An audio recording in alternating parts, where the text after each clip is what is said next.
Bom, gente, boa tarde. Todos aqui são meus conhecidos, meus amigos, muitos são muito amigos.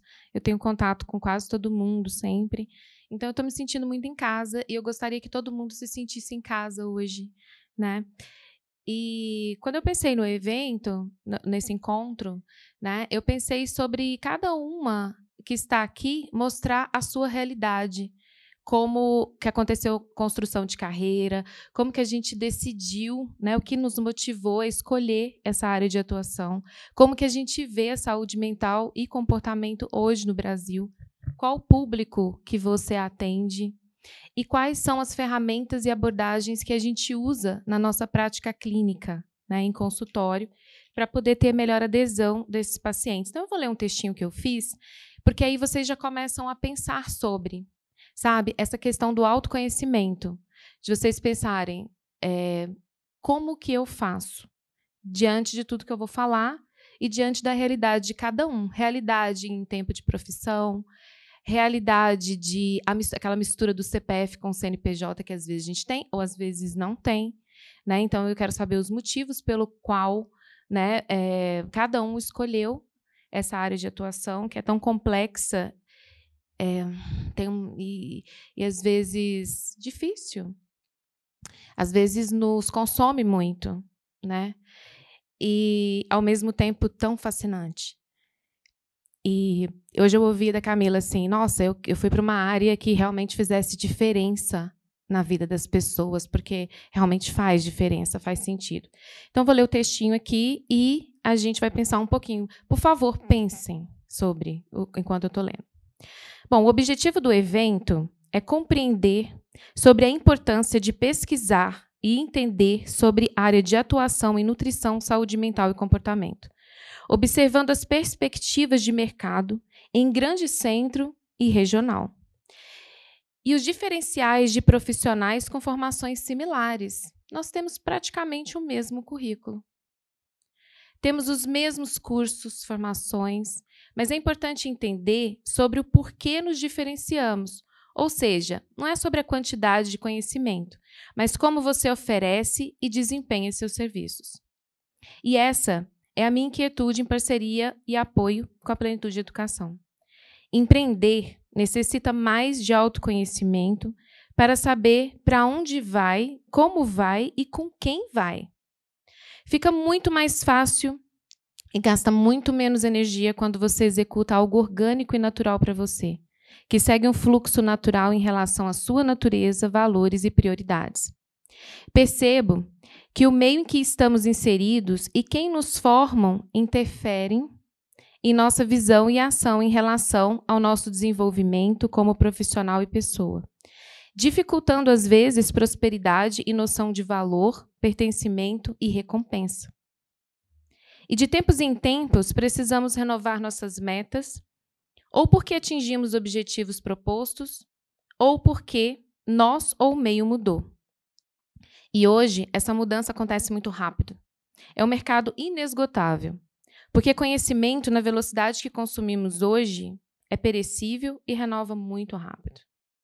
Para nós comunicarmos, precisamos saber entender sobre um assunto para direcionarmos por que e para quem estamos falando.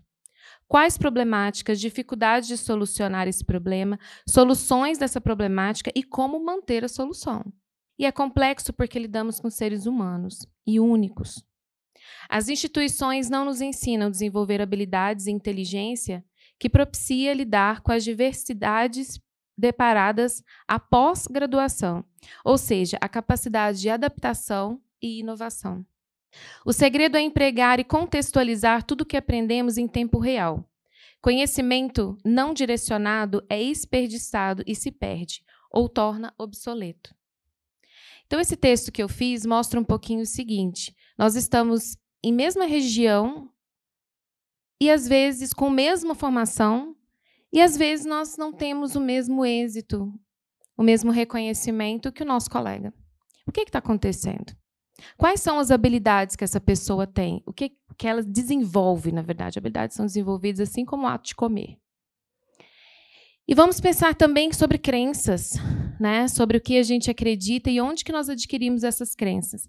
Essas credulidades sobre nutricionista não ganha dinheiro, pessoas ricas são desonestas, mulheres têm papéis específicos para desempenhar, não pode ser o que quiser.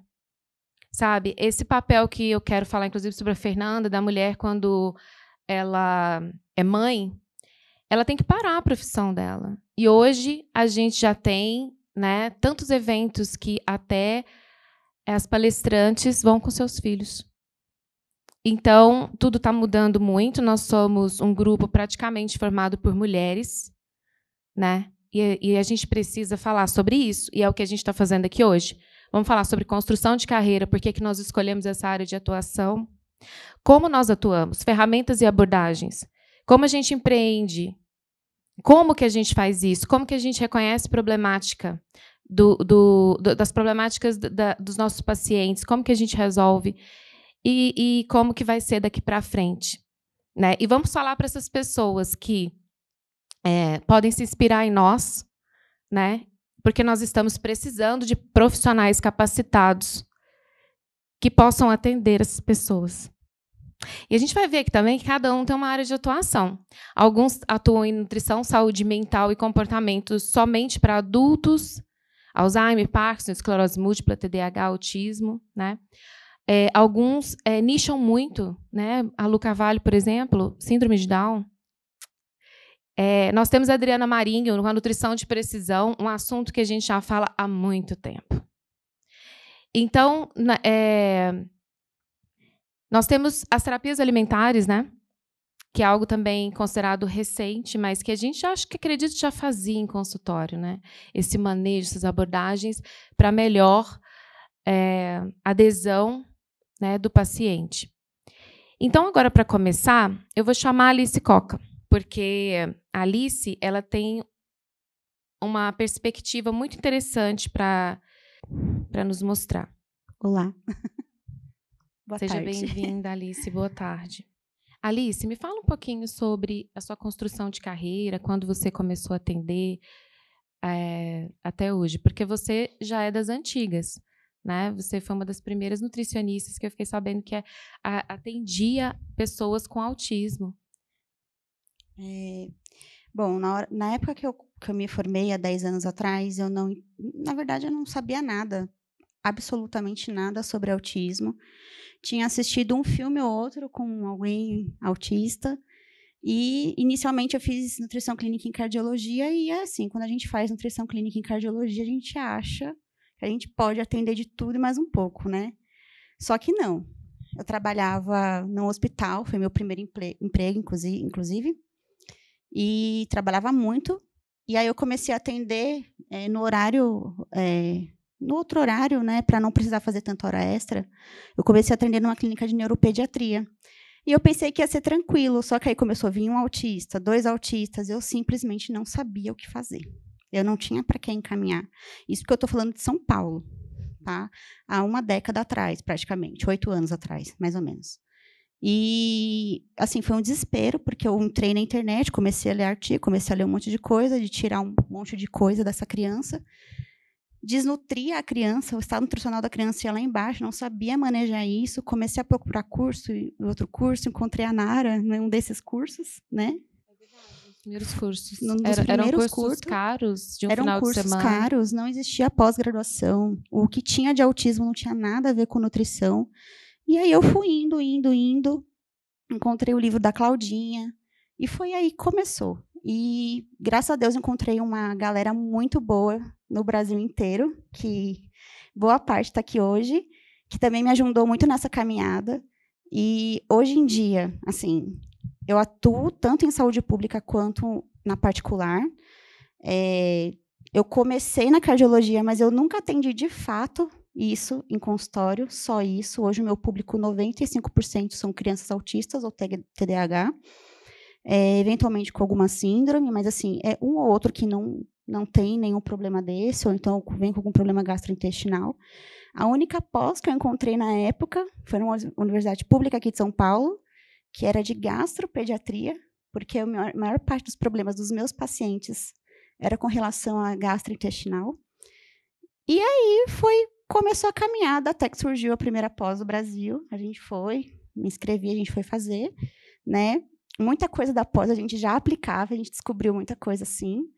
Mas, assim, eu amo a minha profissão. Eu acho que falta profissionais. Porque, assim, não é só você falar assim, vou atender autismo porque está dando dinheiro. Gente, não é bem assim.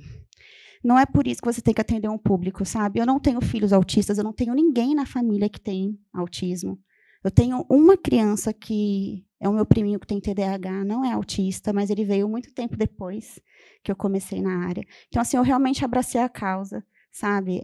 Não só a causa da nutrição, tudo que tem a ver com o autismo, a gente acaba se inserindo, porque, ou você abraça ou você não abraça, porque, infelizmente, as pessoas, apesar de muita informação, a gente vê muita desinformação. E se a gente não está disposto a fazer a informação correta, a gente vê a criança se tornando um adulto e indo por água abaixo. Alice, quando você encontrou um grupo, né? Porque antes era aquela solidão, né? De repente, quando você encontrou um grupo, eu faço parte desse grupo, qual foi o diferencial? Como você se sentiu? Abraçada. E eu vi que não era só eu que estava perdida no planeta Terra, sabe? Porque a gente sabia algumas coisas, mas, ao mesmo tempo, a gente se via em meio de muita informação, parecia um mar de informação. A minha cabeça era assim, parecia um mar de informação e eu não conseguia colocar detalhadamente às claras de tudo que eu precisava fazer com essa criança. Hoje em dia, assim, eu sei que cada um desenvolve seu atendimento, cada um desenvolve o seu método, cada um desenvolve a sua empatia, né? Tudo depende do profissional, independente de se tem a mesma pós-graduação, a mesma formação. Mas você cria o seu jeito de atender, você consegue colocar direitinho aquilo que você precisa fazer na sua cabeça, já fica tudo claro. Antigamente, era assim, era um turbilhão de informações e eu não sabia direito por onde que eu ia começar com essa criança. Era basicamente isso. Alice, e realmente você atua por amor. Por amor. Porque você atua na saúde pública. Eu atuo na saúde pública. Também particular. Eu gostaria de saber qual a diferença. Qual a diferença que você vê? Infelizmente, a gente vive num país muito desigual, né? Eu atendo aqui em São Paulo crianças, na sua maior parte, né? São atendidas num hospital muito famoso aqui de São Paulo, de altíssima, né? Um altíssimo patamar. E eu vejo mães e pais que gastam 40, 60 mil reais com o filho por mês. E na saúde pública, infelizmente, eu vejo crianças super seletivas que a mãe não tem geladeira para ar-condicionar o alimento. Então, assim, o manejo é assim, independente de onde você está atendendo, independente dos recursos que você tem que fazer da melhor forma que você consegue possível. Obviamente, com as crianças que eu consigo ter um recurso maior, ótimo. Mas com aquelas que eu não consigo ter esse recurso, primeira coisa, você tem que conscientizar a família, porque às vezes a família não sabe nem o que é. Ela não tem a mínima noção do que aquilo vai acarretar para a vida do filho dela, para a vida da família inteira dela. Então, ela acha que ela vai levar no médico, que ele vai dar um remedinho, que vai dar tudo certo. E aí começa a patinar, pedindo encaminhamento para isso, terapia para aquilo, o que tem uma fila gigantesca, não tem um serviço especializado diretamente para isso.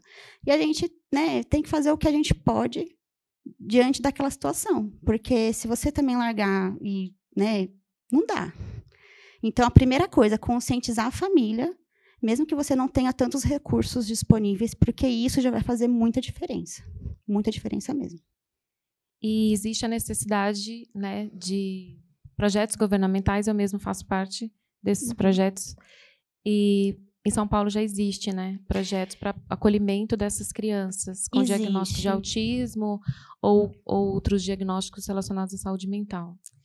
Existe aqui em São Paulo, né, graças a Deus, a Prefeitura de São Paulo ela tem mais recursos do que em outros locais, mas mesmo assim carece ainda muita coisa, né? Carece de profissionais especializados não só na nutrição, mas em todas as áreas, inclusive na psicologia, na terapia ocupacional, diretamente para isso. Hoje nós temos os centros de reabilitação que infelizmente não foram feitos para isso. Eles adicionaram o autismo, né, nos seus serviços. Temos os CAPs, mas assim, serviço especializado em autismo, em 2021 saiu no Diário Oficial que a prefeitura tinha autorizado a criação de um centro para autismo aqui em São Paulo, mas até então não foi criado, né? Estamos ainda no aguardo, espero que isso dê certo, mas mesmo assim, se criar, não é só um que a gente precisa, né? Porque é uma enxurrada de crianças com autismo e, assim, em contrapartida, a gente não tem recurso e não tem profissionais capacitados. Então, assim, precisamos muito disso, né? Graças a Deus, o SUS está avançando nessa. O SUS tem 32 anos, a gente tem a minha idade, falei a minha idade aqui. Então, assim, o que a gente pode fazer por mais esses 32 anos que vão vir? Entendeu? Então, tem muita coisa que a gente pode fazer, que a gente pode ir atrás, que a gente pode abraçar a causa, né? E uma coisa que eu vejo, como eu atendo essas duas demandas, esses dois públicos, inclusive eu falei disso numa reunião de pais, né, de crianças que têm uma condição melhor, eu falei assim, a gente briga, a gente luta, porque o plano de saúde não está cobrindo, porque o plano de saúde precisa disso, daquilo outro. Só que isso é muito segregado. Essa luta, apesar de ter muita informação, tem muita desinformação pelo outro lado, porque tem crianças que não têm isso. Então, a luta não pode ser desigual, entendeu? Assim, eu acho assim que tem que mesmo que lutar, mas e cadê aquela galerinha, aquelas crianças que não têm acesso a esses serviços, que não tem como pagar um plano de saúde, não tem como pagar uma consulta particular? Porque, gente, se você for ver, se você pagar a consulta particular de todos os profissionais que você precisa para demandar do teu filho, é muito caro. Entendeu? E hoje, né, essa problemática ela é muito discutida. Eu acredito que é uma causa nossa também, porque nós conhecemos bem a realidade. Nós atendemos a base, que é a nutrição, que às vezes falta a base mínima de sobrevivência para essas famílias. Então, Alice, é uma questão que sai do bolso de todo mundo que está aqui, né? Que a questão do diagnóstico precoce não ocorre, então sempre existe uma sobrecarga, tanto no Sistema Único de Saúde quanto nos planos de saúde, né, e para as famílias também. E a gente já discutiu, né, que uma das saídas seria a implantação desses centros, né, de atendimento, mas a gente vê também uma realidade que seria pouco, né, para a quantidade de crianças e adultos diagnosticados. Seria pouco e faltaria profissionais para atendimento lá. Faltaria especializados para colocar nesses centros. Então, a gente já está vendo uma área de atuação, que são os projetos governamentais, e provavelmente vagas também, que serão concursos, né, que surgirão, provavelmente muito em breve, pelo censo do IBGE que vai sair, né, que vai realmente mostrar qual a quantidade de pessoas diagnosticadas com autismo no Brasil hoje. TDAH a gente já perdeu a conta. Lembrando que em 2012, se eu não me engano, a presidente, então, na época, Dilma, tinha sancionado a Lei dos Direitos do Autista, e ele está lá, alimentação, né, suplementação, mas a gente não consegue ainda, é uma suplementação, a gente não consegue isso ainda hoje. Né, mas está lá, desde 2012, já faz mais de 10 anos isso. Entendeu? A gente precisa lutar ainda por muita coisa. Mas não é porque as pessoas elas não fazem porque elas não querem, é porque a gente que sabe da causa, a gente que está ali na linha de frente, a gente que precisa ir para frente. Né? Por exemplo, eu não sei da causa de outras questões, de outros assuntos, entendeu? Se as outras pessoas não me informar, eu não vou saber. Então, a gente tem que informar as pessoas que isso está acontecendo. E o nosso país carece muito disso. E daqui para 10 anos, vai piorar muito a situação do aparecimento dos nossos autistas, vai piorar. Então, se a gente não fizer algo hoje, porque eu vejo 10 anos atrás, já estava ruim isso. Graças a Deus melhorou, mas a gente ainda precisa melhorar muito. Né? Eu até falei para a Nara, antes de começar, falei, antes era mato, né, Nara? Não tinha nada. Não tinha nada. Parecia, a gente estava carpinando ainda, né? Lembro que eu fui no curso de Gabi, quase que louca. Falei, gente, né? Não tinha pó, não tinha nada. Entendeu? Então, a gente ainda já tem muita coisa, a gente tem que agradecer muito já. Né? Mas não podemos parar, não. E para quem tiver interesse, né, realmente em área de atuação e um mercado próspero, vem fazer parte, né?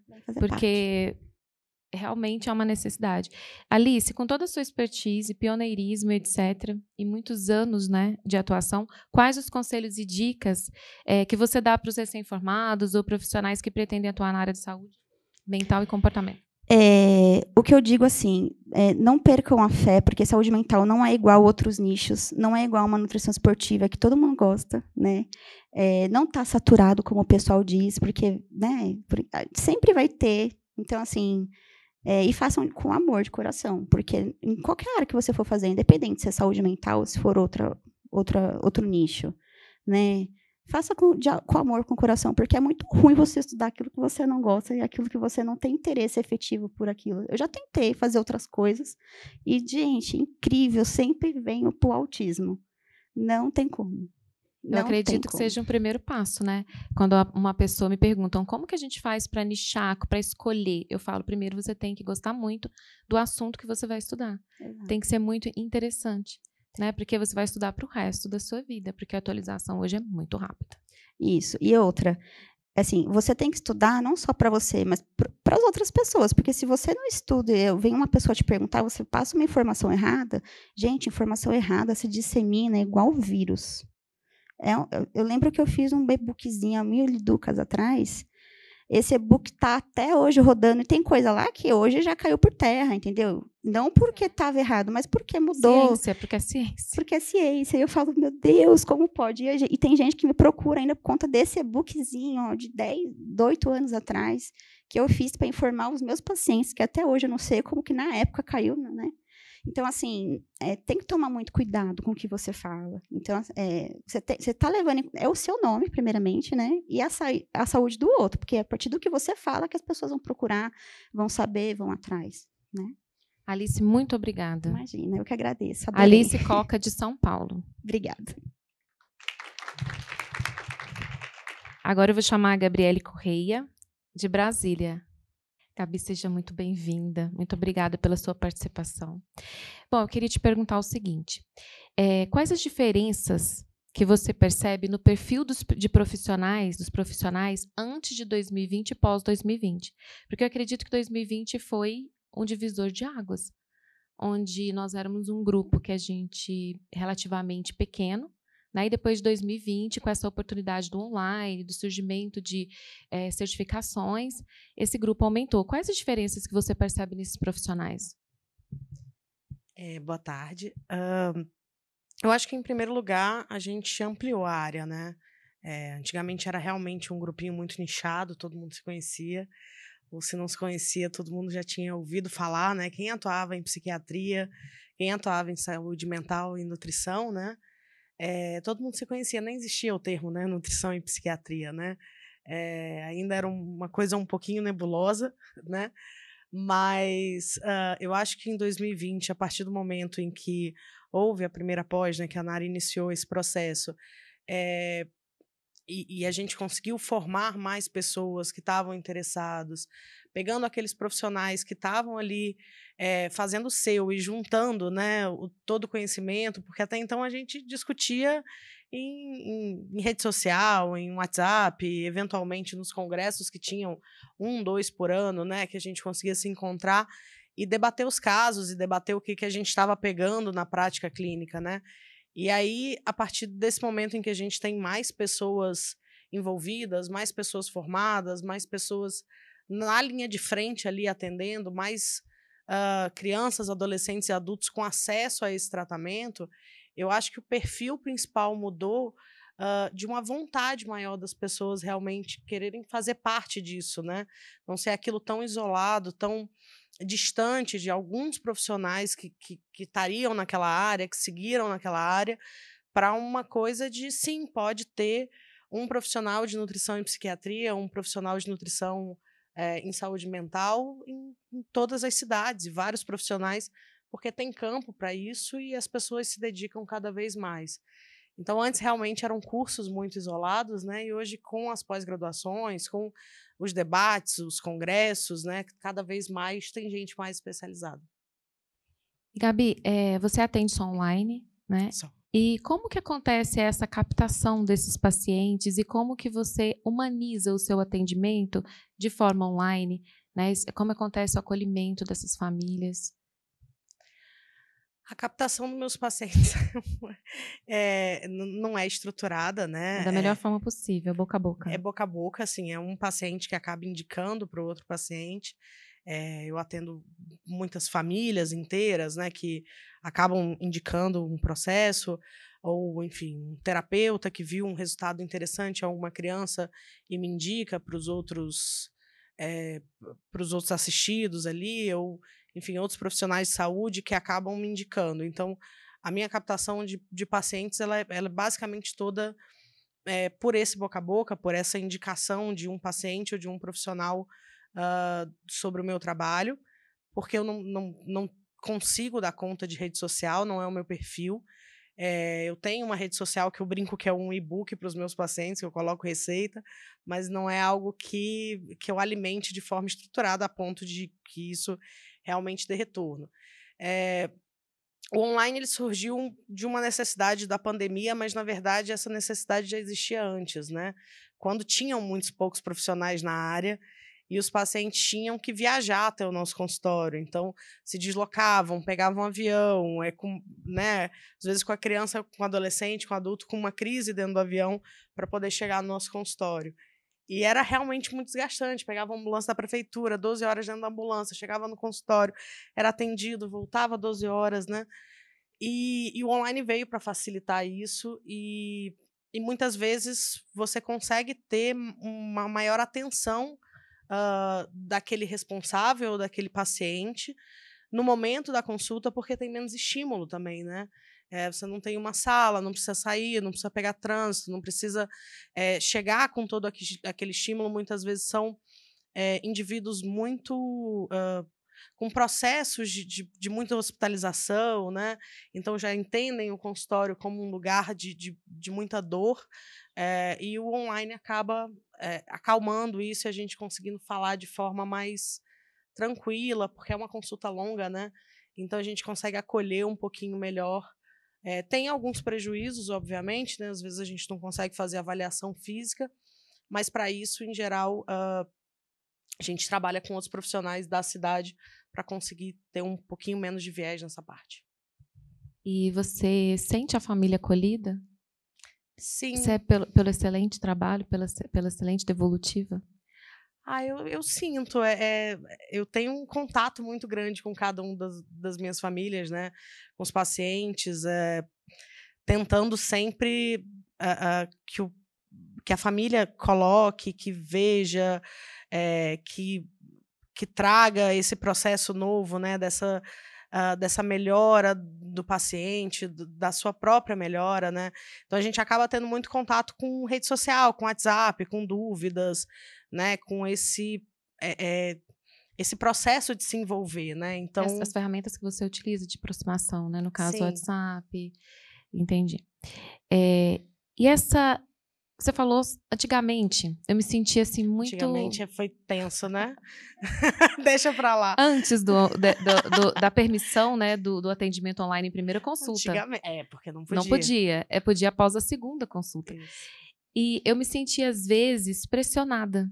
Às vezes eu me sentia encabulada, porque a expectativa, né, de uma pessoa pegar um avião do outro lado do Brasil e vir até o seu consultório, eu me sentia assim, meu Deus, o que eu vou entregar que seja à altura, né, toda essa expectativa. E essas expectativas eu vejo que só mudou porque hoje a gente abre, às vezes, as redes sociais e existem muitas promessas. E com a experiência que nós temos, a gente fala, isso não é possível. Ou pode ser possível, mas não em primeiro momento, em tão pouco tempo. Como que você conduz essa questão de a expectativa? Como você faz para gerir expectativa? Não gerir essa expectativa ou trazer uma expectativa real e verdadeira para essas famílias? Eu acho que isso tem que ser colocado muito às claras no nosso atendimento, né? Então, tanto o meu processo de como eu vou atender, o que o paciente pode esperar de mim em relação a tempo, prazo, avaliação de exame, tudo isso está escrito, né, na minha primeira consulta e vai para o paciente dessa forma escrito para que não haja dúvida. Em relação à expectativa, eu acho que é importante também deixar isso muito claro, né? Existe ainda um mito da nutrição em psiquiatria, um mito da nutrição na saúde mental, né? Que foi desenvolvido por longos anos, né? A respeito de que a nutrição vai curar um problema de saúde mental ou a nutrição vai curar um transtorno de desenvolvimento. Isso não é verdadeiro. Só que, infelizmente, ainda chega muito no nosso consultório, né? A nutrição cura o autismo, então eu quero que meu filho seja curado. Então, até a gente conseguir desenvolver, olha, não tem cura para o que nem é doença, né? É um transtorno de desenvolvimento, então a gente tem que ir trabalhando esse processo de aceitação do próprio transtorno, seja quanto responsável, seja como próprio indivíduo, aceitação das mudanças comportamentais que aquele metabolismo único vão trazer em relação à nutrição e adequar essa expectativa da onde a gente pode chegar num primeiro momento, o que a gente realmente pode se doar e o que é uma expectativa irreal e que não vai ser possível, né? Eu até brinco com os pacientes, se eu conseguisse fazer isso, eu estava rica em Paris, não estava aqui, né? Então, a gente tem que dar expectativas reais para que o paciente entenda que aquilo ali é um tratamento correto, sério, baseado em evidência científica, como tudo que a gente faz, e que tem uma possibilidade de melhora, mas que não é uma pílula mágica. Depende de vários fatores. Sim. Gabi, se apresenta, porque você não se apresentou no início, em questão de onde você atende, qual o público que você atende e quais, dentro da psiquiatria nutricional, quais os diagnósticos que você atende? Tudo, né? Idade? Meu nome é Gabriele Corrêa, eu sou nutricionista. Eu atuo em nutrição em psiquiatria desde que eu me formei. Entrei na faculdade para atuar em nutrição em psiquiatria, né? Atendo transtorno de desenvolvimento em geral, autismo, TDAH, cromossomopatias, né? Trissomia do 21, do 11, do 13, deleções, microduplicações em geral, síndromes genéticas raras, paralisia cerebral e paralisia cerebral pós-hipóxia, por afogamento. Acho que deu para ter uma noção geral, né? É mais ou menos isso. Psiquiatria em geral, Alzheimer, TDAH, enfim. Então não é só criança, né? Você não é uma nutricionista materno infantil. Não. Eu trabalho na pediatria com os pacientes de psiquiatria, mas atendo adolescentes e adultos também, idosos, né? Os pacientes de Parkinson, de Alzheimer, enfim, de outra. E os pacientes autistas, né? E TDAHs, né? Porque não vira pombo, cresce e continua autista, continua TDAH. Gabi, muito obrigada por sua participação. Camila Crivelli, seja bem-vinda. Muito obrigada, Nara. Camila, qual a sua área de atuação? Quanto tempo de formada? Nara, eu sou nutricionista clínica, atendo apenas pacientes autistas no momento. Estou estudando aí uma expansão dentro dessa área de saúde mental. E ao contrário da Gabi, por exemplo, e de muitas aqui, eu tenho 7 meses de formada, recém-formada.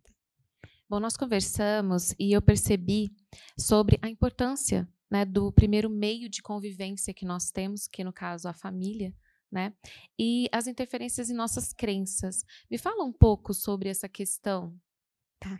É muito interessante porque na nossa conversa, né, eu pude trazer algo que eu gosto muito dentro da minha história, que é ter crescido, nascido ali numa família de empreendedores, empresários de uma cidade pequena, mas eu sempre tive esse contato com o empreendedorismo, né? Então eu sempre vi como é que funcionava, como era a dinâmica daquele tipo de trabalho. E dessa forma eu consegui entender que eu conseguia expandir tudo que eu vivi na minha família, na minha vida inteira, eu conseguia expandir isso para dentro do olhar de um nutricionista, porque eu percebi na faculdade que muitos dos nossos colegas de trabalho, eles têm essa visão autodepreciativa, né, dos nutricionistas, de a gente é pouco, nós somos menores, ou é muito difícil ganhar dinheiro com nutrição. Isso assim sempre me deixava muito triste, primeiro porque eu amo nutrição, não tem outra coisa que eu pudesse fazer na vida, e segundo porque eu tenho esse olhar empreendedor de não, eu vou lá, eu vou fazer, eu sei que eu tenho que delinear certinho as coisas, mas vai dar certo. Então, esse olhar positivo, ele me manteve ao longo da faculdade e até hoje, porque eu sempre pensei, vai dar certo, tem como dar certo. Você ficou imune, né? Eu fiquei a todas imune, essas exato. crenças enraizadas. Exatamente. Porque não é uma verdade. E, com certeza, isso também te ajudou ou te auxiliou a fazer uma escolha de área de atuação. Né? O que te motivou a escolher atender autistas? Eu estava no meio da faculdade ainda, e no momento eu não tinha nenhum contato com autismo, nem com pessoas autistas, mas apareceu assim na rede social que o autismo era a menina de ouro da nutrição, né? Era assim, aquele boom. Aí eu falei, nossa, o que tem a ver nutrição e autismo? E eu comecei a ver. E eu venho de uma família atípica. A minha irmã mais nova tem síndrome de Down. Então, eu comecei a entender a dinâmica, eu vi que a situação das famílias era muito semelhante, apesar da gente ter ali questões diferentes, autismo e síndrome de Down. Em geral, as famílias atípicas, elas são muito semelhantes, né? E elas são muito carentes, e quando eu digo carente, não é só carente financeiramente, mas é carente de informação, de atenção. E aí eu consegui perceber que dentro desse mercado que estava crescendo, que é o mercado de atender os pacientes autistas e saúde mental, eu falei, nossa, para mim tem tudo a ver, porque é algo que precisa, tem poucos profissionais, e algo que eu me identifico, porque eu tenho essa vivência na minha vida. E você, a Camila, já faz mestrado na USP. Sim. E essa decisão foi com o intuito de ser professora. Exato. Agora me conta, o que você já faz, né, para sair desse campo, né, de essa parte de essa carreira acadêmica, né, porque você fica ali dentro do laboratório sem contato nenhum e tudo, estudando um tema específico. O que você já faz para você ter mais contato com essa realidade, né? Tá. Assim que eu me formei, eu fiquei só aquele tempinho ali de começo do ano, né, esperando a vida acontecer, e já fui direto para o mestrado. Então, assim, realmente o mestrado, quando é em laboratório, que é o meu caso, você fica muito recluso, então você não assim, acessa muito o mundo, principalmente os pacientes. Então, eu comecei uma pós-graduação de nutrição em autismo, saúde mental, e aí eu já comecei a colocar a minha prática atendendo online. Porque como eu saí do interior e vim para São Paulo unicamente para fazer um mestrado, eu ainda não consegui procurar lugares físicos para atender, e o mestrado demanda muito tempo, né? Então, é algo que ficaria um pouco difícil para mim atender em uma clínica, fisicamente, presencialmente. Então, eu comecei online mesmo. E quando a gente vem do interior, o interior ele também é carente de muitas coisas, principalmente de profissionais especializados. E a gente tem aquele bônus do interior que todo mundo conhece todo mundo, e as cidadezinhas ao redor também. Então, quando houve essa questão de ela trabalha com o autismo, nutrição no autismo, um começou a falar para o outro, boca a boca, e aí eu comecei a ter esse contato com os pacientes autistas, e eles começaram a chegar, porque eles descobriram que existia essa possibilidade de atuar com a nutrição no autismo. Então, hoje em dia, para eu colocar em prática tudo que eu aprendo, tanto lendo, estudando por fora, como na pós-graduação, eu atendo online. E provavelmente, né, se fosse outra área de atuação, você não teria, né, tanta indicação. Não, né? Porque é um mercado, as outras áreas, em geral, elas têm muitos profissionais, né? Profissionais, assim, excelentes, e não é algo que eu realmente dedicaria tanto tempo, porque eu gosto muito dessa área da saúde mental, então é algo que eu coloquei minha cara e falei, vamos lá, vamos fazer acontecer. E o que você diria, você tem tão pouco tempo de formado, o que você diria para os profissionais que estão formando agora, a sua experiência de pouco tempo, qual que está sendo esse retorno para você? De experiência, questão de financeiro, questão de... É muito gratificante. Eu sempre fui apaixonada por nutrição, né, como eu falei. Então, assim, gostar do que você faz é premissa básica. Premissa básica, senão não dá para ir.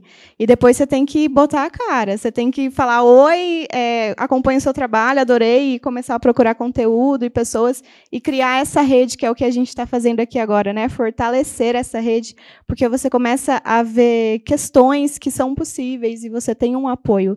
Então, é muito importante, primeiro, acreditar em você, gostar do que você faz, e procurar apoio, e ir fazendo. A Camila, ela faz o mestrado, e eu pedi para ela divulgar nas redes sociais qual é a rotina de uma pessoa, né, que está fazendo o mestrado, porque nós temos muita dúvida, né, sobre como que faz, onde que quais as dificuldades enfrentadas. Então, eu sugeri para ela, né, para fazer um vlog, ou então no Instagram, postar um pouco dessa realidade. Camila, muito obrigada pela sua participação. Muito obrigada, Nara. Obrigada, Nara. Me conta um pouquinho sobre a sua área de atuação, qual o seu público, onde você atua. Tá. Eu atuo com autismo e principalmente seletividade alimentar, né, na prática mesmo da terapia alimentar, e com nutricionistas também que estão atuando nessa área. Hoje eu sou do Rio, mas moro em BH e atuo lá. Ana, você tem uma plataforma, né, de cursos, e eu gostaria de saber como que você escolhe os conteúdos para a plataforma. A escolha, a minha carreira toda ela foi sendo escolhida com as coisas acontecendo, em movimento. Então, eu tenho quase 17 anos de formada. Diferente de muitas daqui, eu não comecei nem na área infantil e nem na saúde mental. Quando eu entrei na faculdade, na época do vestibular, né, nem existia ENEM, né? Muito antiga, como disse a Gabi. Eu tinha 15 anos. Então, era muito difícil fazer uma escolha de profissão. Só que o meu pai tinha uma doença renal. E aí, ele foi numa nutricionista, que foi uma pessoa extremamente... Não tratou como uma pessoa, não tinha uma pessoa ali atrás da mesa. Tinha uma doença renal. E aí, eu entrei na nutrição por causa disso. Então, eu entrei na faculdade com 16 anos. Então, eu não sabia o que era. Só que eu tenho um hiperfoco em estudar, né? Então... Aí eu fui estudando bastante e meu mestrado, aí eu fiz tudo que tinha no Brasil, porque na época só tinha um presencial, em renal. Eu cheguei numa parte que já não existia mais nada. Aí eu falei, o que todo renal desenvolve? Doença cardiológica. E aí eu fui para o mestrado e doutorado nessa área. Estava muito bem nisso, minha área era docência, e a minha filha tinha 2 anos e meio quando eu mudei do Rio para Santa Catarina e parou de comer. E aí, eu fui procurar profissional. Não achei, né? Isso tem 4 anos e meio. Quando eu cheguei, ela me deu um cardápio para uma criança que comia arroz e batata palha. Aí eu olhei aquele cardápio e faço, melhor, um cardápio que não vai funcionar. Na época, chorei bastante, eu falei, não, o que eu faço de melhor na vida? Vamos estudar. Estudei bastante, procurei no Brasil 4 anos e meio atrás. Terapia alimentar também era muito matinho, não se falava disso. E aí tinha alguma coisa em terapia ocupacional, mas também não era resposta. Saí do país para tentar conseguir um jeito de tratar minha filha. Voltei e fui jogada lá dentro da nutrição infantil, mas querendo um pouco fugir, porque não era a minha área. Só que eu fui me apaixonando. E aí veio a pandemia. Quando veio a pandemia, eu ia falar com as mães. Só que as mães estavam enlouquecidas com todo mundo dentro de casa e ninguém queria saber de nada. E foram chegando muito mais nutricionistas. E a docência eu sempre gostei muito. Eu falei, então, é aí. E aí nasceu o primeiro curso, que foi o treinamento Descomplicando a Hora das Refeições, que é voltado de terapia alimentar.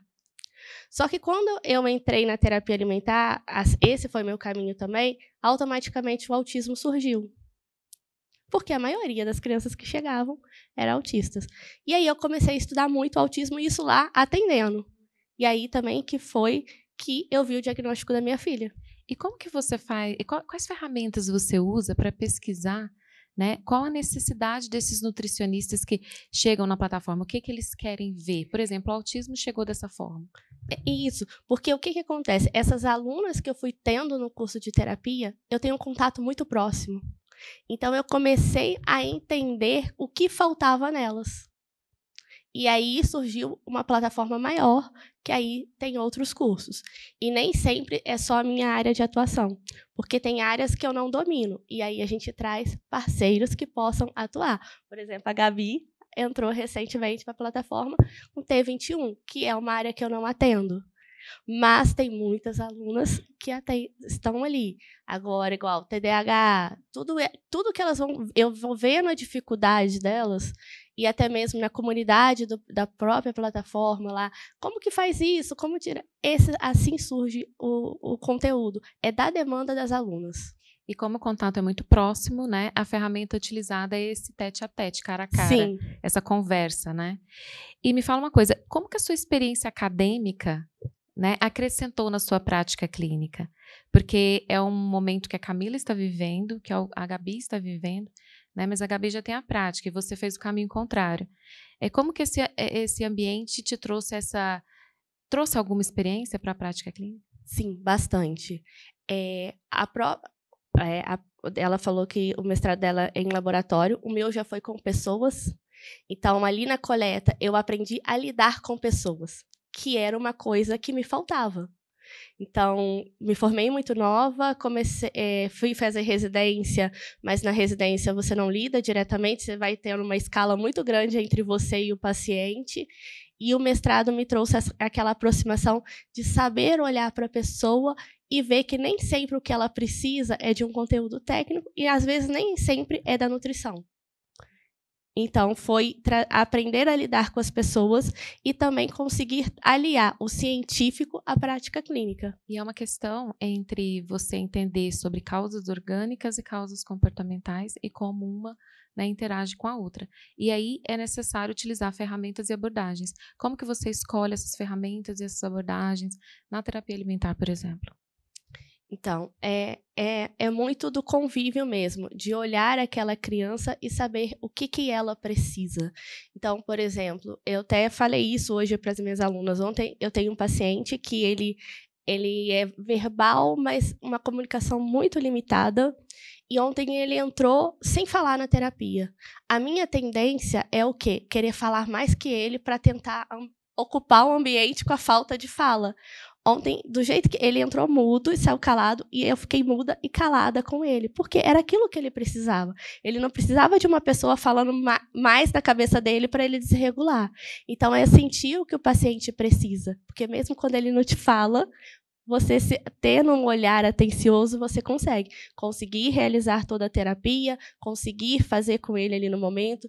Ele tem baixo contato visual, mas mesmo assim ele consegue seguir comandos, mas sem falar uma palavra. Se fosse outro momento que eu não olhasse para o paciente que estava ali na minha frente, eu ia falar muito, porque eu queria compensar a falta de alguém falando. Eu acredito que é a escuta genuína, né? Sim. Que a comunicação é muito mais complexa do que só a fala, e isso é muito importante a gente prestar atenção nessa questão da escuta, mesmo quando não existe uma palavra. Parabéns. Obrigada. Ana Avelina, muito obrigada pela sua participação. Obrigada, Nara. Gracinha, seja muito bem-vinda. Gracinha, fala um pouco sobre onde você atende, qual público você atende. Eu sou nutricionista materno-infantil, sou da cidade de Três Lagoas, Mato Grosso do Sul, e atendo também em Campo Grande, capital do Mato Grosso do Sul. Eu gostaria que você contasse para a gente quando que você começou a se interessar pela área materno-infantil e quando você começou a fazer a sua primeira pós-graduação. Eu venho da transição de carreira, eu era da área da educação, 2 formações na área da educação, e entrei na graduação de nutrição, e a minha paixão na nutrição materno-infantil aconteceu por um vídeo que eu vi de uma referência na área materno-infantil, e com as palavras dela, todas as palavras me fizeram queimar uma chama de amor dentro do meu coração. E através disso eu falei, eu quero fazer o que ela faz. Pois ali começou a minha caminhada na nutrição materno-infantil. E foi muito importante, pois eu vim para São Paulo, uma menina do interior, veio cursar uma pós-graduação presencial aqui em São Paulo. Muita dificuldade, muitos obstáculos que aconteceram durante todo o período, mas quando eu terminei a faculdade de nutrição, 2 meses depois, eu já era uma nutricionista materno-infantil, com uma bagagem muito grande e que me dá suporte para atuar em consultório. Eu também utilizo muito a minha primeira graduação, que é a pedagogia. Então, com as crianças, eu uso muito a pedagogia, cursando com a área materno-infantil ali na nutrição no consultório. Eu acho muito interessante, você é uma nutricionista materno-infantil e você optou, né, por questão de autoconhecimento, a não trabalhar com terapias alimentares no chão com as crianças, né, e fazer essa abordagem em relação à seletividade, comportamento, etc., as orientações, né, diretamente com a família e não necessariamente em consultório. Fala um pouquinho sobre como que você decidiu, quais são as perguntas que você se fez, né, para você tomar essa decisão? Eu acho que nós temos que saber quais são as nossas molas propulsoras para fazer acontecer os atendimentos no consultório. Então, decidi não trabalhar com terapias, mas no meu atendimento eu sempre direciono para que a família aplique em casa. Então, os meus planos eles são muito bem detalhados nas orientações para que a família conduza da melhor forma em casa. Pois eu tenho um lema que eu sei que a família ela é o âmbito onde se aprende. A maior carga de tudo que a gente aprende é em casa, no seio materno. Então, tudo isso eu coloco para a família aplicar em casa. E tem dado super certo. Tem famílias que abraçam e fazem a diferença e transformam ali todo o contexto familiar. Tem famílias que, infelizmente, veem mais os obstáculos do que as oportunidades de transformação. E tem um lema que eu sempre carrego, que eu sempre digo para as famílias, sempre no final do plano eu coloco: o sucesso do tratamento está nas mãos das famílias em fazer a diferença, que o sucesso está na mão deles, não é nas minhas mãos. O sucesso é da família, não pertence a mim enquanto profissional. A importância da família entender o que é nutrir e quais são seus valores, né? E assim, o nutricionista, no caso você, ser uma ferramenta, né? Um norte para essa família, para que possa empregar e desenvolver o nutrir dessa criança. É verdade.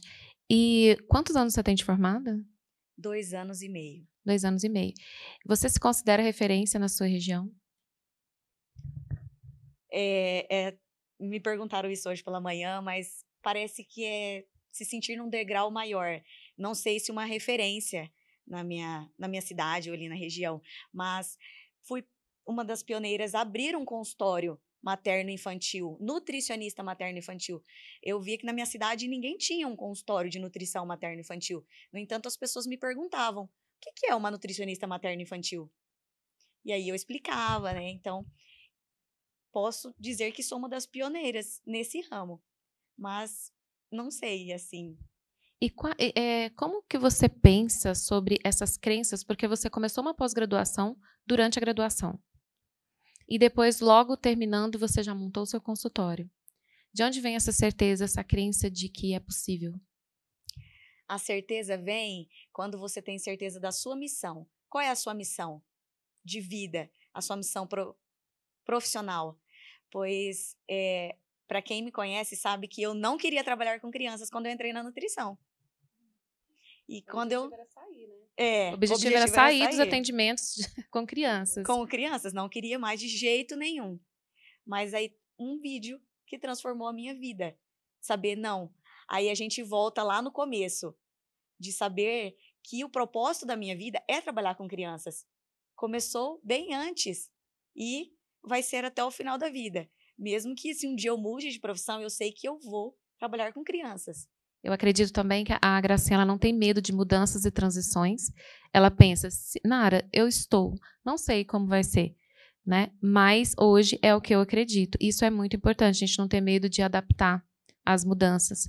Isso é muito importante. Gracinha, muito obrigada pela sua participação. Obrigada. Seja bem-vinda, Kelly. Obrigada, Nara. Kelly, fala um pouquinho sobre onde você atende, qual o público que você atende, quanto tempo você atende. Então, eu sou nutricionista clínica, eu atendo há 12 anos, fiz uma transição dentro da nutrição, né? Comecei em outra área da nutrição e depois comecei os atendimentos. Então, dentro da saúde mental tem 11 anos. Me fala uma coisa, Kelly, quais são o diferencial, né, em relação à questão das expectativas das famílias? Como que você conduz? Quais são as suas qualidades em relação a essa questão? Então, eu digo que não fui eu que escolhi, né? Eu fui escolhida. Eu fui escolhida dentro da saúde mental porque eu comecei a atuar há 11 anos, atendendo dentro da saúde mental e várias síndromes, né? E ali foi quando eu comecei a interessar e entender que a nutrição poderia fazer a diferença para aquelas crianças, para aquelas famílias. Então, como eu comecei no setor público, nesse atendimento, e hoje eu tenho também um consultório que eu atendo, o que eu percebo eu consigo ouvir, eu consigo entender aquela família, né? Eu ouço, e mesmo que ela não consiga falar tudo, né? E às vezes, no meio a lágrimas, a família consegue trazer para mim em que momento ela está, qual é realmente a dificuldade, o que ela entende daquilo que está acontecendo com o filho, né? Muitas das vezes eu escuto, me ensina, eu preciso que você me ensine. E eu acho que é isso, que eu percebo a diferença do que eu posso atuar dentro da minha área. Bom, nós conversamos, né, sobre quando a gente coloca um novo mundo dentro do nosso mundo. Ou seja, hoje nós temos as PICs, são as práticas integrativas complementares, e às vezes a gente quer trazer o máximo possível de abordagem para poder alcançar mais rápido, de forma mais eficiente, um resultado final mais satisfatório. Como que acontece esse autoconhecimento? E acabou que você falou, Nara, eu preciso dar um passo para trás. Como que você está vendo esse momento de autoconhecimento, de análise de carreira? Você acha importante esse momento, Kellen, de você parar um pouco, respirar e redirecionar? Sim, porque nós somos aqui um grupo que nós não paramos de estudar, né? Estamos sempre estudando, sempre. A gente não para. Então, eu também fui dentro das práticas integrativas, fui estudando, mas foi importante porque eu aprendi muita coisa, né? Quando eu aprendi, na hora de estudar plantas, eu aprendi dores da alma. Então, quando eu atendo aquela família, eu consigo não olhar só o sistema gastrointestinal, né? Eu consigo entender, muitas das vezes, o que aquela família está trazendo para mim. Por exemplo, uma família que a gente conversa muito, né, onde a família faz a refeição e tudo, e dependendo da família, ela olha para mim e falou, mas eu não tenho mesa. Então, eu consigo fazer aquela escuta daquela criança, daquela família, daquele não só a mãe, né, mas os avós, todas as pessoas. Então, tudo que eu estudei até hoje, eu consigo trazer para o momento da consulta. Eu consigo ter esse olhar para essa família que é diferente. Não só sendo a nutricionista para montar um cardápio, né, para ver as necessidades daquela família, daquela criança. Mas eu consigo olhar para aquela família como um todo. E, Kellen, quais os conselhos, dicas que você dá para as pessoas que estão formando, que estão interessadas em estudar, em atuar, né, em nutrição e saúde mental? É amor, né? Primeiro é amor. Então, assim, eu amo realmente a minha profissão. Eu faço por amor todos os dias, né? Todos os dias eu atendo por amor. E não pode parar de estudar, nós não vamos parar de estudar nunca, né? Sempre. E ouvir, né? Nós precisamos não só passar informação, nós precisamos ser bons ouvintes também. É o mais importante. Do que eu vejo. É o mais importante. Não é fazer o que você sabe, mas o que as pessoas precisam naquele momento. Exatamente. Cada uma precisa, naquele momento, alguma coisa diferente. Não é protocolo único, né? Não existe. Kellen, muito obrigada pela sua participação. Obrigada. Saridiele, seja muito bem-vinda. Obrigada. Fala um pouco sobre onde você atua, qual público você atua, quais os serviços que você oferece. Sou Saridiele Oliveira, sou nutricionista infanto-juvenil, trabalho com terapia alimentar, sou do Rio de Janeiro. Eu tenho uma clínica no Rio, uma clínica de nutrição e saúde infantil, onde eu atuo especificamente com autismo, síndrome de Down e TDAH e a terapia alimentar.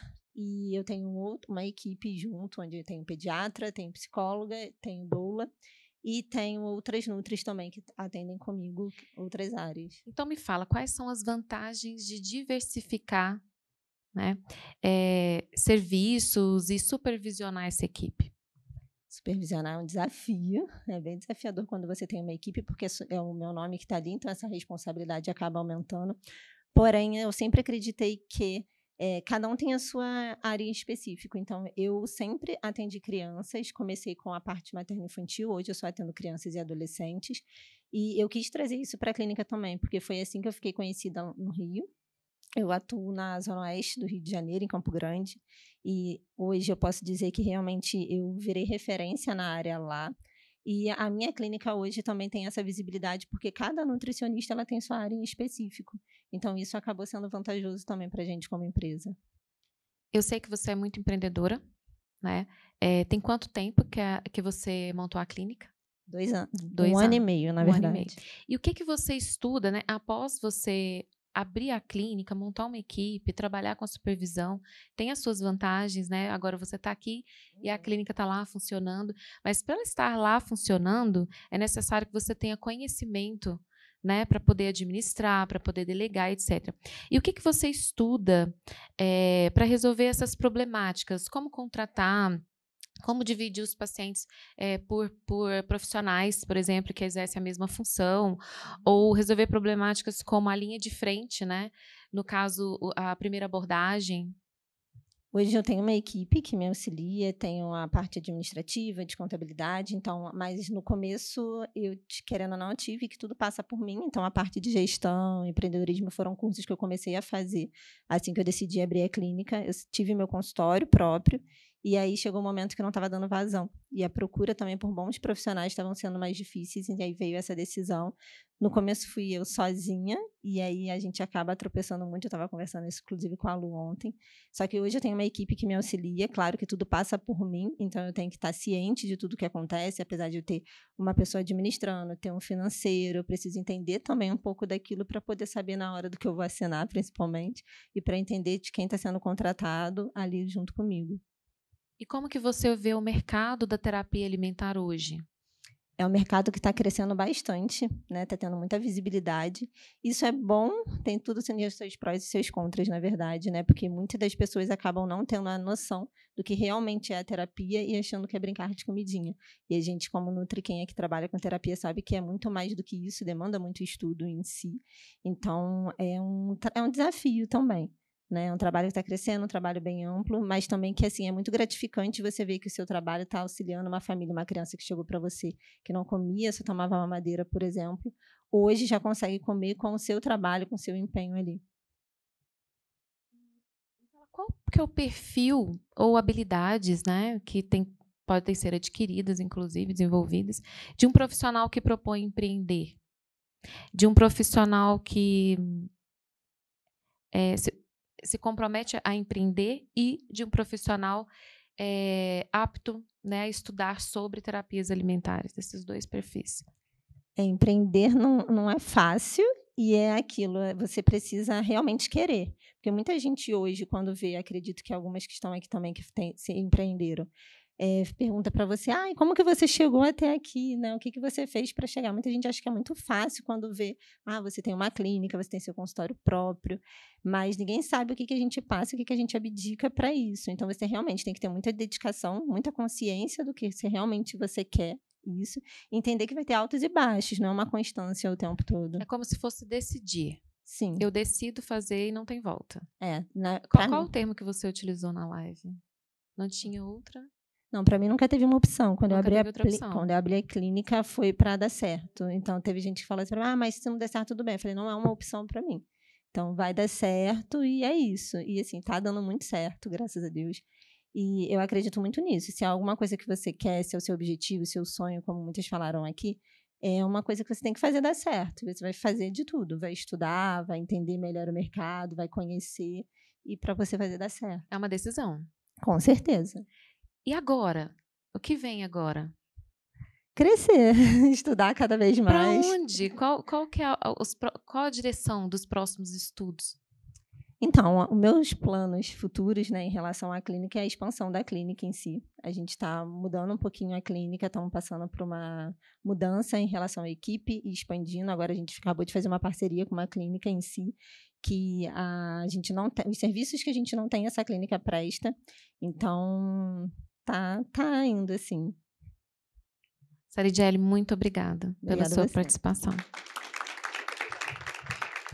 Pilar, seja muito bem-vinda. Obrigada. Se apresenta. De onde você é, qual público você atende? Tá. Eu sou Pilar Victor, eu sou nutricionista infantil e terapeuta alimentar. Eu sou de Niterói, Rio de Janeiro, e agora também venho atendendo em São José dos Campos, aqui no interior de São Paulo. Eu atendo hoje exclusivamente crianças com dificuldades alimentares, autistas ou não, ou com algum diagnóstico de TDAH. E é isso. Eu quero saber de você como que a sua vida pessoal tem interferido, né, nos temas que você vem estudando e sendo uma multiplicadora sobre o assunto. Tá, vamos lá. Na verdade, tudo que se refere à nutrição comigo vem diretamente da minha vida pessoal. Eu vim de uma formação que não era da formação da área da saúde, né? Então, eu fiz uma transição de carreira da área do direito para a área da saúde por conta da questão pessoal. Naquela época, minha filha, Maitê, hoje com 12 anos, tinha TDAH e TDL e fazia uso de medicação. Então, por conta daquilo, eu não entendia a necessidade de uma criança tão pequena, na época, com 2 anos e meio, ter que usar um remédio que era controlado e tudo mais. Foi a partir daí que eu comecei a estudar e vi que a nutrição era uma saída. E foi assim. Hoje, por exemplo, que você me perguntou como que hoje vem mudando. Eu não sabia que no meio do caminho eu ia me deparar com o fato do meu segundo filho, né, ter o diagnóstico de autismo. Então, eu falo que a minha direção foi dada por Deus. Eu não escolhi a nutrição me escolheu sem sombra de dúvidas. Acho que o Papai do Céu tinha algum programa lá de cima já do meu direcionamento. E tudo que eu faço hoje dentro da área da nutrição, sempre foco nos meus filhos e na missão de disseminar o que eu fiz de bom para os meus filhos, para os meus pacientes. Você vem passando por várias transições há muito tempo, e transições não só de carreira, mas sobre mudanças, né, em relação a diagnósticos dos seus filhos, e agora mudança de local de atendimento. Como que você trabalha mentalmente, fisicamente, psicologicamente, todas essas mudanças? Como que você vê essas mudanças? Então, na verdade, o que eu vejo do meu perfil, tá? O meu perfil de pessoa é uma pessoa de mudanças. Eu sou uma pessoa que eu não consigo estagnar. Então, eu tenho que, quando as coisas começam a se estabilizar, eu preciso revolucionar. Então, de fato, o que aconteceu e vem acontecendo é justamente isso. As coisas vão caindo para cima de mim, vão caindo no meu colo e eu vou dando soluções. Uma das mudanças que você falou era a mudança do diagnóstico do meu filho, né? Porque o mais novo, ele veio com a questão da epilepsia, algo que eu não conhecia, e por conta disso eu comecei com a ajuda de amigos daqui, inclusive, a tentar sempre ficar mais focada, mais antenada e descobrindo mais a respeito.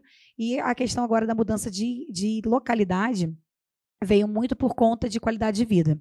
Lá no Rio, né, como você sabe, eu moro em Niterói, a gente vinha se deparando com essas questões. E eu olho para os meus filhos e fico, o que eu posso, aqui ainda no Brasil, dar de melhor para os meus filhos? Qual o local que eles ficariam mais acolhidos, que eles ficariam mais libertos, que eles teriam mais oportunidades? Então, tudo na minha vida, sempre, como eu falei, sempre focado neles. E a vinda para São José veio muito disso, de qualidade de vida para as crianças. O meu desafio maior não foi esse, o meu desafio maior foi delegar. Porque eu tenho 2 salas, né, 2 clínicas no centro, em Niterói, uma no centro e uma na região oceânica, e eu sou muito uma pessoa de segurar e não querer delegar muitas das coisas, porque eu quero sempre estar com a minha mão ali e vendo.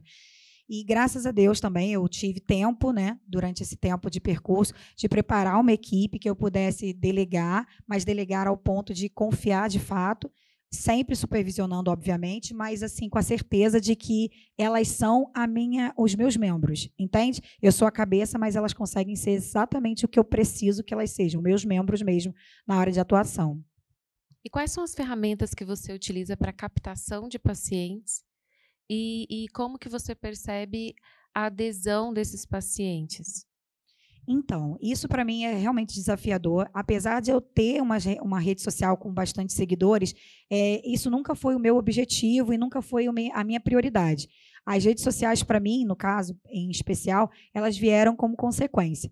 O que eu vejo na minha realidade é muito de eu ser quem eu sou. Então, nas redes sociais, eu sou exatamente a mesma pessoa que a pessoa que me conhece pessoalmente vê. E eu creio, de verdade, que muito do que eu passo da minha vida pessoal, muito da minha vivência, dos meus medos, dos meus anseios, das minhas dificuldades com as crianças, principalmente porque, por exemplo, todos dois tiveram questões alimentares, então por isso que eu entrei nessa terapia alimentar e nas dificuldades alimentares. Eu acho que isso acaba gerando engajamento e pertencimento. Dá para entender? É como se aquela pessoa se ligasse comigo Identificação. Identificação. Porque ela se identifica comigo, ela sabe que eu sinto as dores dela, que eu tenho como entender o que ela sente. Então, seu diferencial realmente é você conseguiu encontrar uma linguagem coerente, uma linguagem que alcança o seu paciente, que é algo muito importante, né? Sim. Quando você vai falar em redes sociais, é muito importante que você fale para o seu público e entenda qual é esse público. Sim. E qual a linguagem desse público. E você sente essa reciprocidade quanto a essa naturalidade. Sim, total.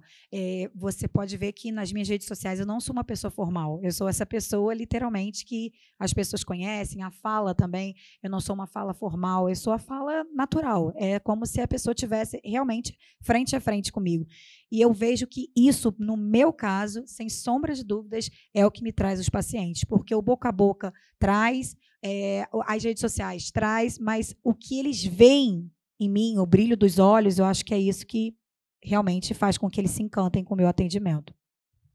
E qual o perfil que o profissional que está querendo começar agora precisa ter para trabalhar com terapia alimentar?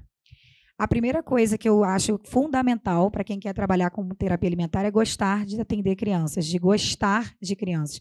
Não é, não é fácil, principalmente quando se trata de crianças atípicas, não é simples. Segundo, gostar de sentar ao chão, de estar lá e estar disponível para ver as individualidades, a gente chama de diferenças individuais de cada criança. E é exatamente isso, aquilo que a Ana falou, aquele olhar de você conseguir entender através daquele momento ali, estar 100%, como se fala? Ativo, 100% observatório, 100% disponível para aquele paciente, para que você realmente consiga êxito na terapia alimentar ou em tudo que você fizer relacionado a isso. Pilar, muito obrigada pela sua participação. Carla, seja bem-vinda. Muito obrigada pelo convite. Carla, me fala uma coisa. De onde chegam os seus pacientes? Você acha que é online ou boca a boca, através das redes sociais? Como que é essa comunicação? Por onde que você faz esse canal de captação? Então, sou Carla de Castro, nutricionista, sou formada há mais ou menos 18 anos, mas me afastei um pouquinho da nutrição por uns 12, então tenho 6 anos de volta na área clínica e 4 de neuropsiquiatria. E desde que eu fui para a neuropsiquiatria, eu comecei a conhecer muitos nutricionistas, a gente formou o nosso grupo, conhecendo os pacientes, e hoje é muito boca a boca também. Então, lá em Brasília, eu atendo muitos pacientes presenciais, tenho a clínica, mas também atendo muito online. Então, eu acho que é um paciente passando por outro, os profissionais. Lá em Brasília, os psiquiatras estão muito inclinados para a nutrição, que eu acho que é um ganho gigantesco para a gente. Então, eu tenho muita indicação de psiquiatras também, porque eu também atuo com adultos. E é isso, então, boca a boca mesmo. Acho que a mãe falar para outros, grupos de mães são muito bem-vindos para a gente. Então, sempre que vem uma ligação no WhatsApp da clínica, Eu pergunto de onde veio, né, o contato, quem indicou, e sempre é alguém que encaminha um coleguinha da escola que a mãe sabe que foi atendido por mim, um outro profissional, uma outra nutricionista que não atende essa área de neuropsiquiatria. E o que você acha que é o seu diferencial que traz esse paciente tem uma adesão e ele é capaz de indicar para outras pessoas? Primeiro, eu acredito que é a efetividade do trabalho. Né? Quando você, de fato, vê aquela criança saindo daquela situação de desnutrição, aquela situação grave, eu acho que isso deixa o coração da mãe muito feliz, e eu acho que esse talvez seja o grande diferencial. A minha consulta, como da maioria, é uma consulta longa. Eu sou professora também, então a gente acaba fazendo educação em saúde ali dentro do consultório. Então a gente explica para a mãe como funciona, traz um pouquinho da bioquímica de uma forma simples. Então não é só sobre entregar um plano alimentar, é sobre acolher, sobre explicar. Então a mãe sai dali sabendo o que tem que fazer, o paciente adulto sai dali sabendo o que tem que fazer. Então acho que essa escuta ativa, esse cuidado, esse acolhimento, no meu caso, é um dos grandes diferenciais, de fato. E acontece, assim, essa comunicação, ela acontece de forma efetiva, ou realmente existe um pouco mais de cuidado por serem pacientes que que têm um diagnóstico em saúde mental? A comunicação, ela acontece, eu procuro, né, sempre fazer ela bem com qualquer paciente. Então, quando eu voltei para a nutrição há 6 anos, eu não trabalhava com neuropsiquiatria, eu trabalhei com emagrecimento, eu trabalhei com a nutrição esportiva, eu sou pós-graduada em nutrição esportiva também. Então, desde sempre eu procurei fazer uma boa comunicação com o paciente. Olhar no olho, entender o que ele precisa. Às vezes o paciente sai e na minha anamnese não tinha nada anotado. E aí eu ficava pensando, meu Deus, o que eu fiz, né? 1h30 com esse paciente aqui, eu estava ouvindo o paciente. E essa anamnese, geralmente, ela é fidedigna? O paciente, você manda sua anamnese antes? Mando. E quando você percebe que, principalmente você que atende adultos, condiz realmente com a realidade, é confiável? Ou essa entrevista ali na hora da consulta, ela é primordial e você sente diferenças, assim, uma percepção de autoconhecimento, dessa linguagem intrapessoal meio deturpada? Então, eu entendo que é uma ferramenta de grande valia, o questionário pré-consulta. Então, todos os meus pacientes, eles preenchem esse questionário antes. Eu tenho um questionário para cada situação. Sou especialista em autismo, em TDAH. TDAH adulto hoje é o meu grande público, minha grande área de atuação. E, de fato, existe uma diferença. Então, às vezes, eu pego um questionário, ou a mãe estava muito corrida, ela não consegue preencher, ou o paciente preenche incompleto. Aí eu já olho e falo, ok. E aí, quando ele chega, eu começo a aprofundar em alguns temas. E na anamnese presencial, você descobre coisas que ele nunca tinha escrito ali naquele questionário. Então, eu julgo que a anamnese é extremamente importante e essa escuta ativa também. É isso que traz para a gente essas informações. Ou, às vezes, você sente assim, às vezes, o que está na anamnese não condiz com a realidade nada que o paciente. Existe, então, essa questão da falta de percepção por causa de um diagnóstico. E no caso do adulto, né? A gente fala muito sobre a rede de apoio para crianças. Qual a sua percepção da necessidade de rede de apoio para esses pacientes adultos que têm um diagnóstico em saúde mental e como que você trabalha junto com essa rede de apoio um paciente adulto? Então, a minha grande experiência é no TDAH adulto, né? O TDAH adulto funcional. Então, ele passou a vida inteira com o TDAH. Ele teve que criar os caminhos dele, muitas vezes teve dificuldade na escola, mas ele conseguiu superar, casou, né, formou uma família, tem um emprego. E eu entendo que a rede de apoio vem da família compreender que um paciente, no caso do TDAH, tem necessidades de compreensão diferente de um paciente típico. Então, as questões de relacionamento são muito clássicas dentro do TDAH. E o meu papel, nesse sentido, é entender qual que é a maior dificuldade do paciente para poder apoiá-lo naquele sentido. Então, um paciente que tem um perfil mais desatento, então, eu vou atuar de uma maneira dentro da consulta. Se ele tem um perfil mais hiperativo, eu vou tentar adaptar a minha consulta para que ele consiga compreender e colocar tudo em prática. Então, depende muito de cada paciente. Felizmente, eu tenho a habilidade de fazer uma boa conexão. Eu atendo também adolescentes TDAH. E a consulta com os adolescentes é sempre divertida, porque eles chegam muito arredios, e aí eu começo a fazer algumas brincadeiras, e a mãe e o pai sempre estão juntos. E aí, no final, a gente já está falando de futebol, aí está falando de Cristiano Ronaldo, do Neymar. Então, acaba que, de uma forma ou outra, eu consigo me conectar com esses pacientes. Eu acho que isso faz diferença, mas a rede de apoio familiar, né, essa consciência de que esse paciente tem que ter uma compreensão diferente dos que rodeiam ele, isso é super importante. Eu acredito que você usa uma ferramenta muito importante, né, que é utilizar de mesmos interesses para poder acessar esse paciente. Parabéns. Obrigada. Carla, muito obrigada. Patrícia Carla, seja muito bem-vinda. Obrigada. Patrícia, se apresenta, por favor. Bom, vamos lá. Sou a Patrícia Carla, sou nutricionista, sou mestre em Ciências da Saúde, analista comportamental, life coaching, que são as bases assim das minhas formações, né?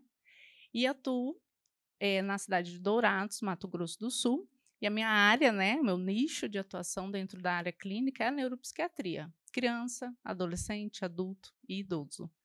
Então, tenho acho que 15 anos de formada, tenho uma carreira dentro da academia, digamos assim, né, formando nutricionistas e clínica.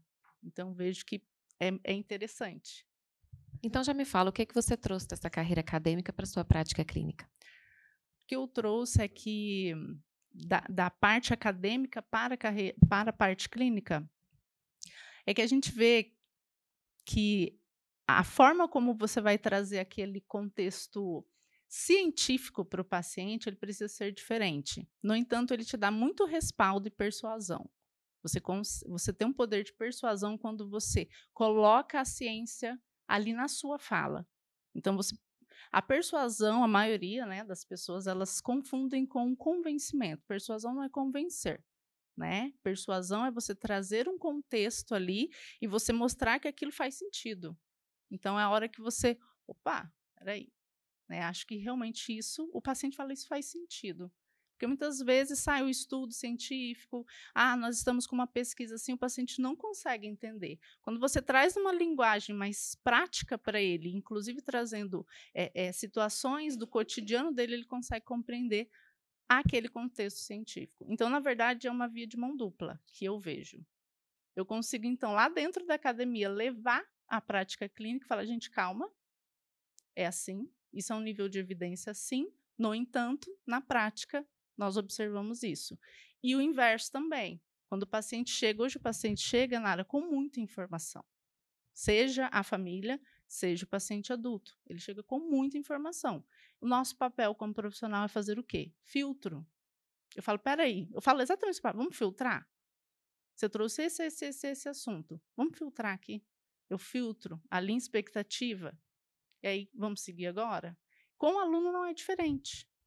Com o aluno não é diferente. Às vezes ele tem muita informação. Aí você fala, calma, vamos filtrar? Vamos alinhar aonde você quer chegar? Vamos seguir? Então, na verdade, é uma via de mão dupla, né? Academia, clínica, clínica, academia. Então, é uma via de mão dupla. E quando nós estamos nas duas pontas, digamos assim, a gente consegue ter uma visão muito ampliada. E você consegue transpor isso para o seu paciente de uma forma mais simples, né? Com o aluno, eu vou falar em termos técnicos. Eu vou falar que aquilo é uma dor epigástrica. Para o meu paciente, eu vou falar, você sente uma dor na boca da barriga?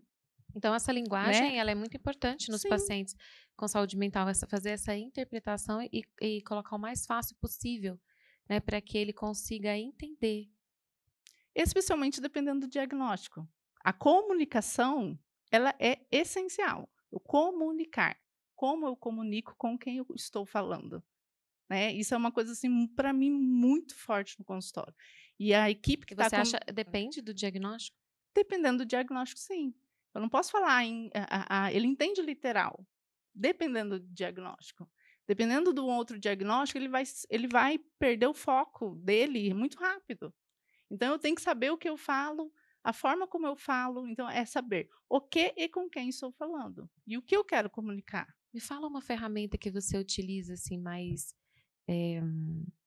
vamos dizer, para a gente entender melhor, que faz com que essa comunicação ela seja mais eficiente.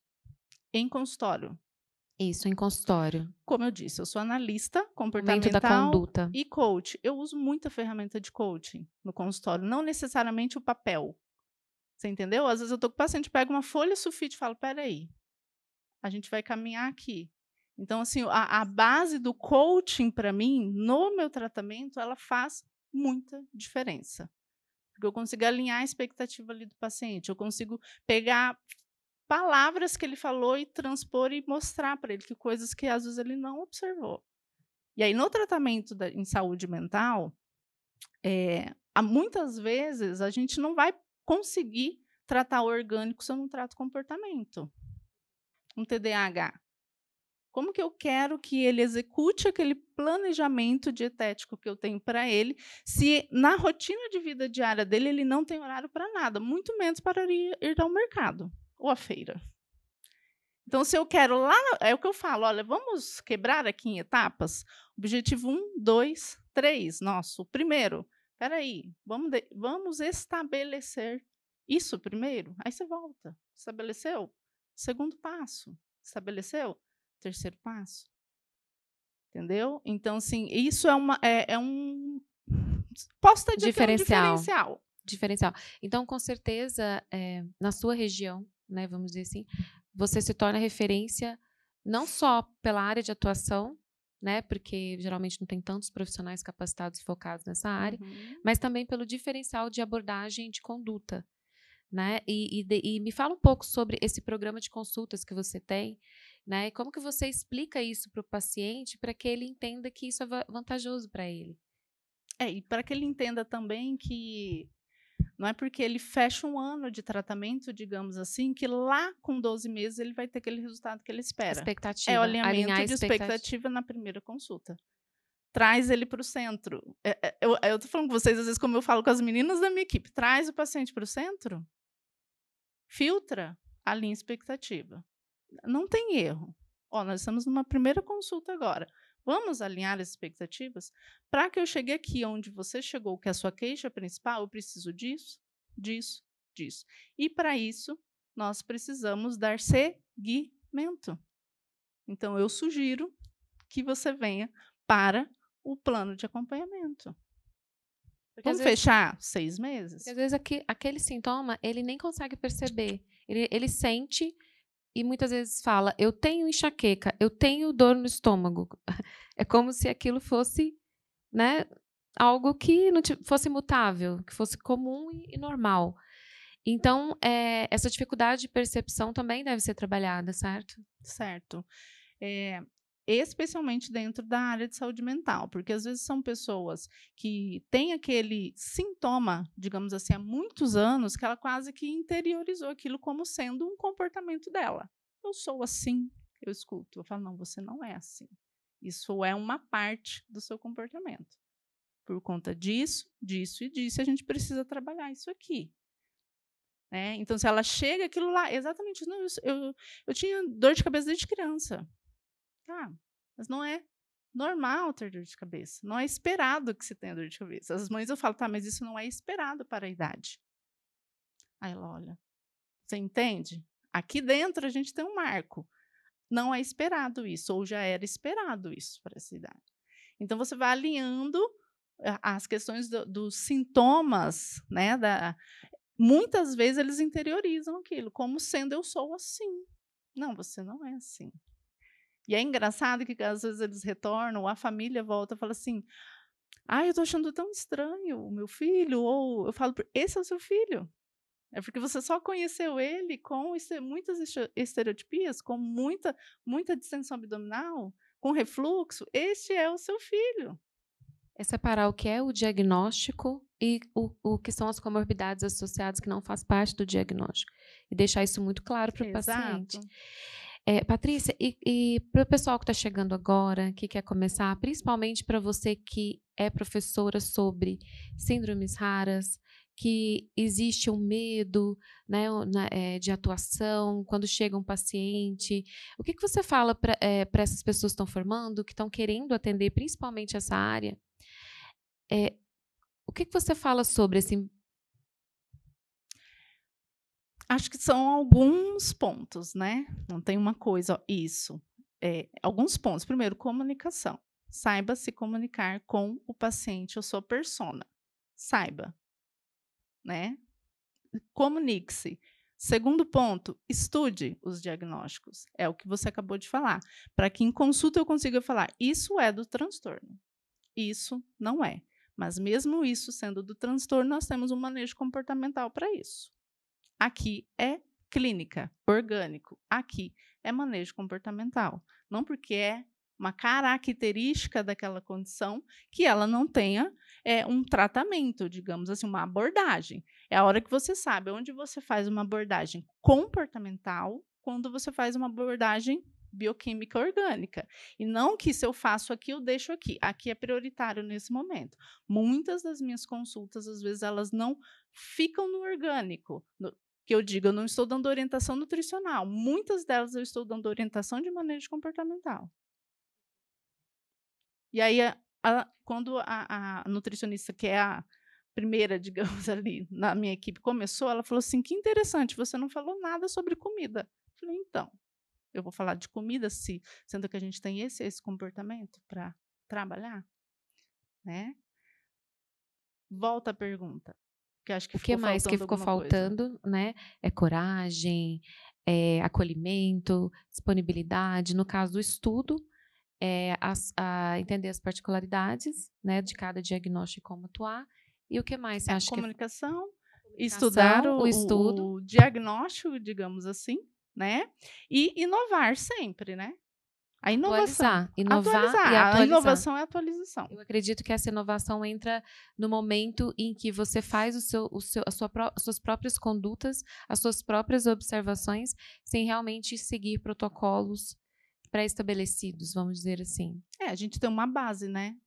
A faculdade nos dá uma base, uma pós-graduação me dá afunila aquele meu conhecimento inicial, ali é uma, digamos assim, uma pirâmide. Aprimora. Isso, eu vou aprimorando. E sempre tem que estar aprimorando. Lá na minha região, por um exemplo, até postei hoje no direct, tanto famílias, colegas, falam, nossa, eu te admiro, você sempre está buscando. Só que essa busca tem hora na profissão que você tem que direcionar ela. Às vezes eu olho e falo, até gostaria, falo, mas deixa eu ficar calma. Nesse momento eu preciso direcionar aqui. No momento, por um exemplo, formando equipe, eu estou estudando gestão de clínica, secretariado, sabe? Então, assim, eu preciso focar agora aqui, porque eu preciso ter uma equipe ali. Para isso, como Saridiele comentou, às vezes a gente tem que sair um pouco da nutrição e eu preciso vir para a gestão. E para que eu tenha uma equipe autogerenciável, como estamos aqui, e a coisa está rodando lá, eu preciso entender o mínimo, mesmo que eu tenha um contador, mesmo que eu tenha... Então, preciso a todo momento inovar e saber onde eu direciono a minha energia naquele momento. Patrícia Carla, muito obrigada. Obrigada.